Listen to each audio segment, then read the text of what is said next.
La télécommande Système 4 se compose de deux armoires, l'une PC installée au poste de commande et raccordée sur le tableau synoptique et l'autre dite PS installée au poste secondaire et raccordée au relayage des organes à commander, à savoir disjoncteur, sectionneur, télécommande de vanne.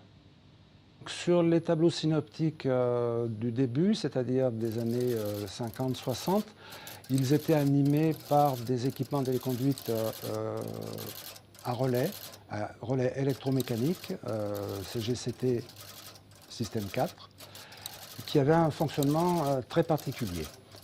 Lorsque l'agent technique envoyait un ordre, il mettait le TPL en discordance, il appuyait pour envoyer l'ordre, et l'équipement de téléconduite Système 4 du PC prenait la direction.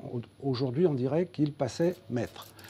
Et il envoyait au poste asservi, au poste esclave, l'adresse de l'organe sur lequel l'agent technique voulait exécuter un ordre.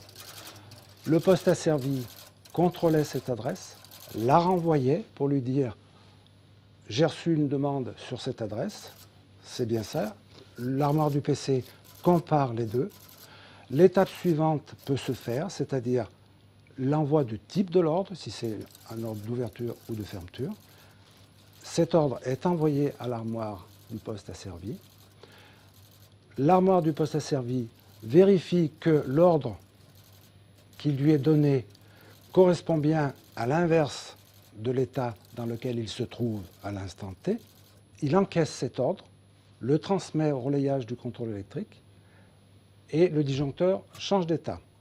Et en changeant d'état, l'armoire du poste asservi renvoie au poste de commande l'état du disjoncteur une fois qu'il a changé d'état.